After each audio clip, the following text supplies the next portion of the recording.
குடும்பத்திலே புதிதாக இணைந்த அத்தனை அங்கத்தவர்களையும் இயேசு கிறிஸ்துவின் நாமத்தினாலே வாழ்த்தி வரவேற்கிறேன். தொடர்ந்து செய்திகளை பாருங்கள். அது உங்களுக்கு ஆசீர்வாதமாக இருக்கும் என்று சொன்னால் என்னோடு பகிர்ந்து கொள்ளுங்கள். அது மற்றவர்களுக்கு பிரயோஜனமாக இருக்கும் என்று ஆவியானவர் யாரையாவது உங்களுடைய இருதயத்திலே உணர்த்துவார் என்று சொன்னால் அவர்களோடும் பகிர்ந்து கொள்ளுங்கள். கர்த்தர் நம்மை தொடர்ந்து ஆசீர்வதிப்பாராக. இந்த மாதம் நாங்கள் கொண்டாடுகிற மாதமாக இருக்கிறது. It's a month of celebration. You will celebrate and you will be celebrated. நீங்கள் கொண்டாடுவீர்கள், நீங்கள் கொண்டாடப்படுவீர்கள். ஆமென். இந்த மாதத்திலே நீங்கள் கொண்டாடப்படுவீர்கள். You will be celebrated. அப்படியாக கர்த்தர் நம்மை ஆசீர்வதிப்பாராக.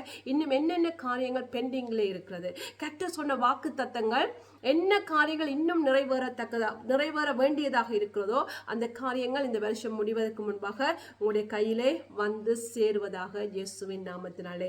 என்னென்ன காரியங்கள் உங்களுடைய வாக்கு தத்தங்களுக்கும் அது நிறைவேறுவதற்கும் தடையாக இருக்கிறதோ, this mountain shall be moved. அந்த மலை இயேசுவின் நாமத்தில அப்புறமாக போவதாக.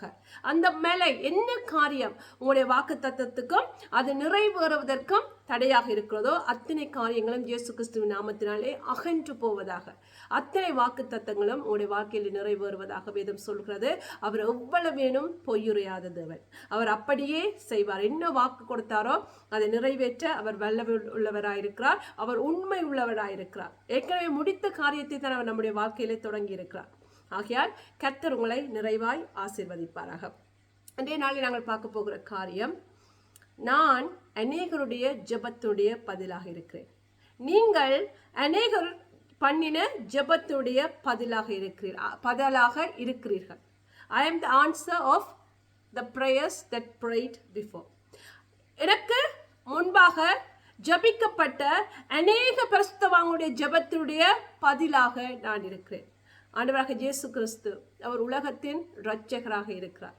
அதே போல தான் பிரியமானவர்களே, எத்தனை பேர் எங்களுக்கு ரட்சிப்பு வேண்டும், எத்தனை பேர் இந்த மக்கள் ரட்சிக்கப்பட வேண்டும், தேவனை அறியாத மக்கள் ரட்சிக்கப்பட வேண்டும், எத்தனை தேவனுடைய பிள்ளைகள் நாங்கள் இன்னும் ரட்சிக்கப்பட வேண்டும், இந்த காரியத்திலிருந்து எனக்கு விடுதலை வேண்டும், இந்த காரியத்திலிருந்து யார் என்னை விடுதலை ஆக்குவார் என்று ஜபித்த ஜெபத்துடைய பதிலாக நீங்கள் இருக்கிறீர்கள். You are the savior.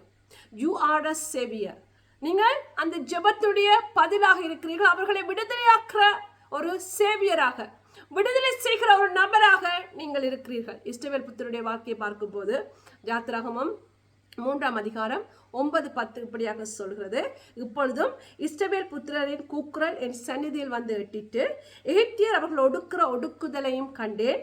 நீ இஸ்ரவேல் புத்திரராகிய என் ஜனத்தை எகிப்திலிருந்து அழைத்து வரும்படி உன்னை பார்வோனிடத்துக்கு அனுப்புவேன் வா என்றார். ஆண்டவர் மோசேயை பார்த்து இந்த காரியத்தை சொல்கிறார். எகிப்திலே அடிமையாயிருந்த இஸ்ரவேல் புத்திரருடைய ஜெபத்தை நான் கேட்டேன், அவருடைய கூக்குரலை நான் கேட்டேன், அவருடைய அழுகையின் ஜெபத்தை கேட்டேன், அவருடைய புலம்பலை நான் கேட்டேன். அதற்கு பதிலாக நான் உன்னை அனுப்புகிறேன் என்று மோசேயை ஆண்டவர் அனுப்பினார். அதே போலத்தான் பிரியமானவர்கள், எங்களுடைய தேசத்திலே எங்களுக்கு முன்பாக அநேக காரியங்கள் அவர்கள் ஜெபித்திருப்பார்கள். எங்களுக்கு ஒரு இரட்சகர் தேவை. இந்த மக்களை அடிமைத்தனத்திலிருந்து மீட்கிறதற்கு ஒரு சுவிசேஷகர் தேவை.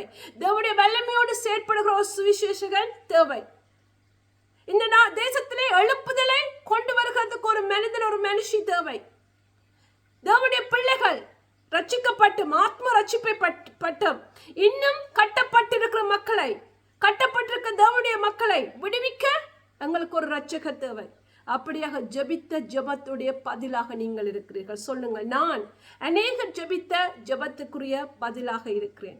அப்படியாக மோசே இஸ்ரவேல் மக்கள் எகிப்திலே அடிமைத்தனத்தில் இருக்கும் போது ஜெபித்த ஜெபத்துடைய பதிலாக இருந்தானோ, அப்படியாக நான் ஒரு பதிலாக இருக்கிறேன். நீங்கள் ஒரு பதிலாக இருக்கிறீர்கள்.